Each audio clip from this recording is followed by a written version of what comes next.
हैदर साहब, आपके हिसाब से जिहाद क्या है? जिहाद जिहाद है। जिहाद के दो मीनिंग होते हैं।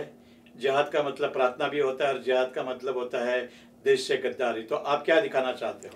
यही तो मैं कहना चाहता हूँ, जिहाद का मतलब गद्दारी नहीं होता है। जिहाद का मतलब होता है अपने अंदर के शैतान को मारना। मैंने कितनी बार सबसे कहा है कि जिहाद का मतलब तो समझ लो। जहाँ बोलता हूँ जिहाद, अरे जिहाद दो कदम पीछे। इवन बॉलीवुड में किसी ने हिम्मत नहीं की जिहाद नाम पर फिल्म बनाने की, क्योंकि जिहाद नाम से ही डर जाता है। अरे जिहाद बनाएंगे, बाप रे क्या होगा। अरे पहले समझो तो जिहाद है क्या। जिहाद की शूटिंग कहाँ हुई और कब हुई? जिहाद, जब टाइटल ही ऐसा है जिहाद, तो शूटिंग भी वैसी ही होगी। हमने चरारे शरीफ, दूध गंगा और यूज़मर्ग, जितनी भी जो जो आपको न्यूज़ में बड़ी बड़ी लोकेशंस आती जहाँ जाने की किसी की हिम्मत नहीं है, वहाँ मैंने शूटिंग की। सुना है कि जब आप पहली बार लोकेशन देखने गए थे तो कश्मीरियों ने आपके ऊपर पत्थरमारी की थी। ये बात कहाँ तक सच है? वो लोग शूटिंग करने नहीं देना चाह रहे थे, क्योंकि रमज़ान के मुबारक महीने में मैं शूटिंग कर रहा था। तो मस्जिद में फतवा तक निकल गया था मेरे नाम का कि या तो ये लोग को मार डालेंगे, और जो इनको शूटिंग करने के लिए अपना घर दे रहा है उसे भी नहीं छोड़ा जाएगा। ये भी था। आपने वहाँ के जो रियल जिहादी है, जो टेररिस्ट लोग हैं, उनको और वहाँ के जो मिलिट्री वाले हैं, मिलिट्री एयरफोर्स वाले, उनको भी काम दिया है। ये बात कहाँ तक सच है? देखिए, मेरी फिल्म में कोई बॉलीवुड का रेगुलर एक्टर नहीं है कि ये फलाना है। मेरी फिल्म बहुत रियलिस्टिक है। तो हमने कोशिश किया कि उसमें कश्मीर के लोगों को काम दिया जाए, उनको प्रॉपर ट्रेंड किया। मिलिट्री भी, जो ओरिजिनल मिलिट्री थी, उसको यूज़ किया, ताकि फ़िल्म कहीं से फिल्मी ना लगे, ओरिजिनल चाहिए। तो उसके लिए बड़ी बड़ी मेहनत की है, और यही इस फिल्म की ब्यूटी है। इस फिल्म को आप क्या कहेंगे? एक फिल्म कहेंगे, 2.5 घंटे का एंटरटेनमेंट कहेंगे, ये जो आला दर्जा के जो मेकर है, जो सिनेमा बनाते हैं, तो आप इसको किस क्लास में खड़ा करना चाहेंगे? मैं कहूँगा ये 2.5 घंटे की फिल्म मेरी नहीं, 2.25 घंटे का, ये 2.25 घंटे का वो ड्रामा है जिसे हर इंसान को देखना चाहिए। और ये सबक है, ये एक एजुकेशन है जो हैदर काज़मी हमारे जो भाइयों को दे रहा है, ताकि उन्हें ये पता चलना चाहिए कि जिहाद का मतलब क्या है। ये सिनेमा देख के वो जो भी भटके हुए हैं उन्हें कुछ तो सोच और समझ आएगी। और बहुत लोग इसको देखने के बाद मुझे तो लगता है कि पत्थर नहीं मारेंगे, जो मुझे पत्थर पड़ा है गले लगाएंगे।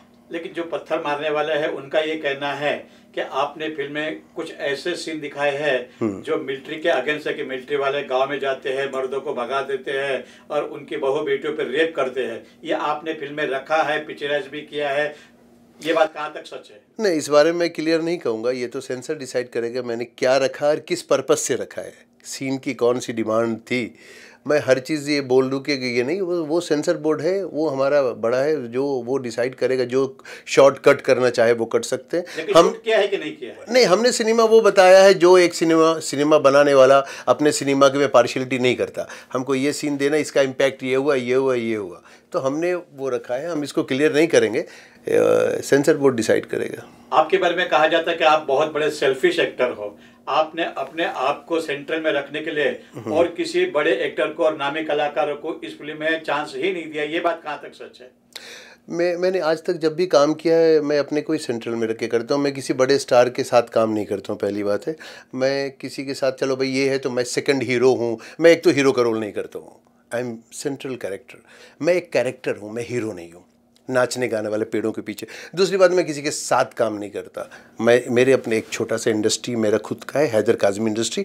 वो एक सिनेमा बनाता है और लोगों को पसंद आता है, तो मैं किसी को साथ करता ही नहीं, तो मैं काम क्या दूंगा। आप अपने आप को नसरुद्दीन शाह, इमरान, ओमपुरी, इनके लेवल के एक्टर समझने लगे हो और लोग दबे जबान में कहने भी लगे हैं। ये बात कहाँ तक सच है या तुमने हवा फैलाई है? नहीं, मुझे हवा फैलाने की ज़रूरत नहीं है। मैं थिएटर का एक्टर हूँ। और सबसे बड़ी बात है, जिन लोगों का नाम लिया बहुत सीनियर है और इनकी फिल्में देखी हमने। मगर मुझे तो सबसे फ़ख्र की बात यह है कि सबसे बड़ा जो फिल्म मेकर जिसका नाम मिस्टर मनोज कुमार है, वो मेरा फ़ैन है। इससे बड़ी बात नहीं। उन्होंने मुझे फर्स्ट शॉट दिया था, उनके सीरियल का मैं हीरो था, और उन्होंने उसी वक्त बोला था, अरे मेरे दिलीप कुमार। एक शॉट मैंने 12 मिनट का शॉट दिया था भारत के शहीद में, I played role of Khudiram Bose. तो जब इतना बड़ा फिल्म मेकर मेरा फ़ैन है तो मुझे और किसी को पब्लिसिटी फैलाने की ज़रूरत नहीं। आपने मनोज कुमार के कहने से अपनी फिल्म का नेगेटिव इसलिए तो दिलीप कुमार के हाथों से नहीं कटवाया। हाँ, ये भी बहुत बड़ी बात है। बॉलीवुड इंडस्ट्री का अभी तक का रिकॉर्ड है, दिलीप कुमार साहब ने किसी की नेगेटिव नहीं काटी थी, सिर्फ हैदर काज़मी की फिल्म बॉबी की नेगेटिव काटी। ये भी यूनिक बात है। तो ये सब मैं अलग सा काम करता हूँ, हट के काम करता हूँ। हैदर के हिसाब से इस फिल्म के हाईलाइट क्या है? Music, movie, actor, subject, location या कंट्रोवर्सी? इस पिक्चर की हाईलाइट जिहाद है। ये जो टाइटल है ना, ये समझ लीजिए टाइटल शाहरुख सलमान सब मिला के एक टाइटल है। ये हैदर काज़मी बोल रहे हैं। ये टाइटल लेने के लिए, इस पे बनाने के लिए शेर का कलेजा चाहिए, और इस टाइटल को जस्टिफाई करने के लिए एक अच्छा मेकर चाहिए। अल्लाह ने चाहा तो वो प्रूफ कर दूंगा मैं। आपने इस फिल्म का टाइटल कई बार बदलने की कोशिश की सिर्फ जिहाद लेने के लिए, कभी जिहाद के साथ में कुछ लगाया, कभी कुछ लगाया। हाँ, जिहाद कभी मुझे नहीं मिला, बोला कि आगे लगा लो, पीछे लगा लो। फिर किसी ने कहा कि लव जिहाद बना दो, तो मुझे लगा मैं लव रोमांटिक फिल्म थोड़ी बना, तो मैंने कहा नहीं, मुझे चाहिए सिर्फ जिहाद। जिहाद टाइटल लेने के लिए 2 साल लग गया मुझे।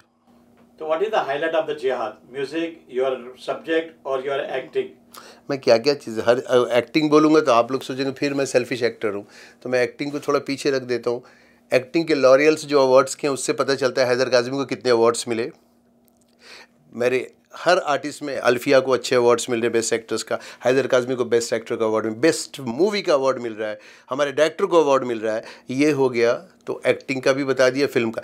सबसे इसका प्लस पॉइंट इसका सब्जेक्ट है। इसमें आप अपने डायरेक्टर को और अपने को स्टार यानी हीरोइन को कितना क्रेडिट देना चाहेंगे, अल्फिया को और राकेश जी को? ये बात जो आप कह रहे हैं कितना देना चाहेंगे, मैं 100 में 100 देना चाहूँगा, सच्ची बताऊँ। क्योंकि अल्फिया ने जो डेडिकेट होकर काम किया है वो मैं भूल नहीं सकता। मैं बीच में तो हमको लगा ये पहली बार काम कर रही है, हिंदी फिल्म है, पता नहीं क्या, जो उसने डेडिकेशन दिखाया वो फिल्म में दिखता है। एक हो गया राकेश परमार जी के लिए अगर मैं कुछ कहूँ, नहीं या इस बहुत अच्छी डायरेक्शन दिया या किया, वो नहीं, वो तो खुद इतने बड़े हैं, आप लोग को पता ही होगा राकेश परमार की सिंसिरिटी। उन्होंने सब्जेक्ट पे बहुत काम किया और फिल्म की, उनकी तबीयत भी बीच में ख़राब हो गई थी।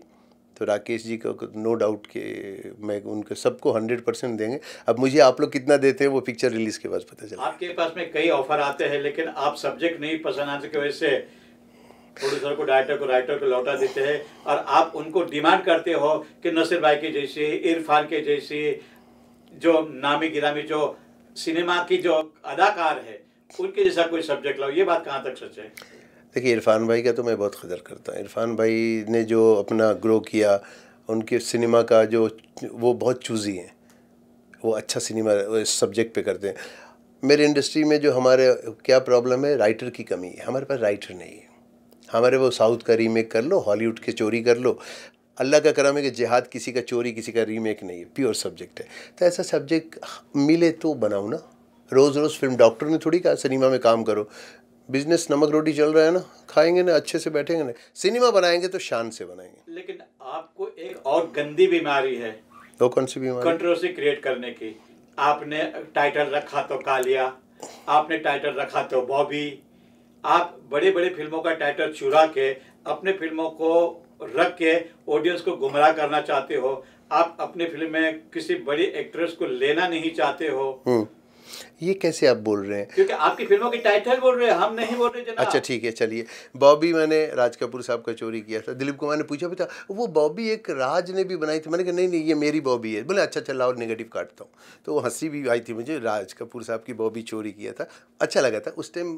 कहते हैं ना कि थोड़ा बचपना, नए नए आए थे, मज़ा आ रहे, मैंने बॉबी चोरी कर लिया। ये शुरुआत थी, सीख रहा था सिनेमा। पथ बनाया हमारा ओरिजिनल टाइटल था, कंजरी हमारा ओरिजिनल टाइटल था, देखिएगा, रंगबाज हमारा ओरिजिनल टाइटल था, जिहाद हमारा अल्टीमेट टाइटल है। और इसके बाद इंशाअल्लाह अगर ज़िंदा रहा, अल्लाह ने हमको उस लायक रखा, तो मैं बनाऊंगा द्रौपदी। मेरा टाइटल कोई चोरी नहीं कर, मेरा टाइटल यूनिक है। करेक्ट। आपके बारे में एक और गलत फहमी है कि आप अपने आप को इंडस्ट्री का गॉडफादर बनाने की बहुत कोशिश करते हो। अपनी फिल्मों में हमेशा न्यू कमर को ब्रेक देके ये साबित करना चाहता हूँ कि देखो मैं कितने को ब्रेक दे रहा हूँ और कितने को मैं चांस दे रहा हूँ। मगर एक बात हम बता रहे हैं कि नए को देना बात नहीं, जो सिंसियर होता है मेरे साथ काम कर लेता है। अब कोई बड़ा स्टार अगर लेते हैं तो उसकी डेट के लिए मैं वेट नहीं कर सकता, मुझे पेशेंस मेरे में नहीं है। मगर हो सकता है द्रौपदी में ऐसा नहीं है। द्रौपदी में जो मेरा सब्जेक्ट डिमांड कर रहा है, जो कि बात भी हमारी शुरू होने वाली है, Sunny Leone is suitable for that role and she will play the role of Draupadi in Draupadi. तो मैं तो कोई नया को दे नहीं रहा हूँ। आपके बारे में एक और है कि आप न्यू कमर को पहली बार और आखिरी बार ब्रेक देते हो, बाद में किसी को रिपीट नहीं करते। आप झगड़ा लगा रहे हैं, ऐसी बात नहीं। आपने राखी सावंत को ब्रेक दिया, रिपीट नहीं किया। हाँ। आपने बॉबी के अंदर हीरो को चांस दिया, नहीं लिया। आपने इजाज खान को ब्रेक दिया, नहीं लिया। आपने शरद कपूर को दिया, नहीं दिया। आपने सिकंदर कि इतनी लंबी लिस्ट गिनाने जाऊंगा तो मेरा ऑडियो भर जाएगा। अंतरा बिस्वास, मोनालिसा, वही। हाँ, ये बात तो सही। आज हम किसी को बाद में रिपीट ही नहीं करते।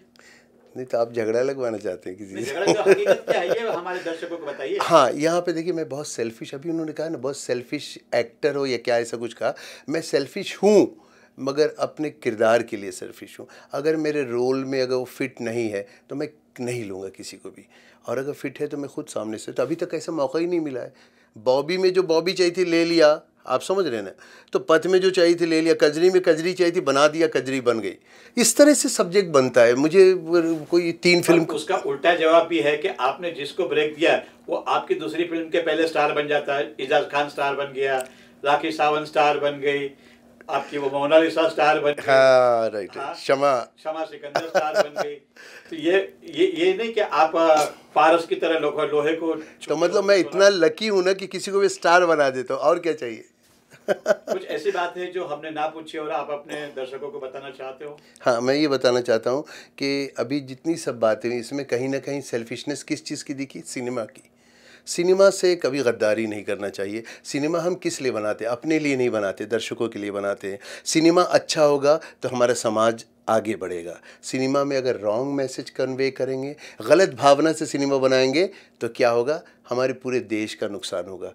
तो ये जिहाद उस सिनेमा के प्रति है। तो ये रॉन्ग मैसेज नहीं जाएगा कि जो आपने अयोध्या में म्यूजिक रिलीज किया है, और वो भी ऐसे टाइम पे कि जब बाबरी मस्जिद गिरी थी, और उसका आपने कंट्रोवर्सी का पूरा फायदा उठाया, तो ये सही मैसेज है कि रॉन्ग मैसेज है? वो दिन बहुत दुख का था, अफसोस का था जिस दिन बाबरी मस्जिद शहीद हुई। ये मैं उस बारे में, बीइंग ए मुस्लिम, हम उस बारे में हमको अफसोस है। मगर जिहाद से या बाबरी मस्जिद गिरने से कोई हम रिश्ता नहीं लगा रहे हैं। अयोध्या में जब बाबरी मस्जिद हो सकती है तो अयोध्या में क्या जिहाद का कोई म्यूज़िक लॉन्च या कुछ मुहूर्त या कुछ ऐसा नहीं हो सकता? हो सकता है। तो उस दिन को याद करके मैं जिहाद वहाँ ओपनिंग कर रहा हूँ, अपनी फिल्म का कैलेंडर लॉन्च कर रहा हूँ। कोई बहुत बड़ा काम नहीं कर रहा हूँ। तो ये अब इसको कंट्रोवर्सी समझिए या इसी बहाने मैं अयोध्या देख लूँगा। अयोध्या गया नहीं था तो इसी बहाने वहाँ विजिट हो जाएगी हमारी। थैंक यू हैदर साहब। Thank you sir, thank you.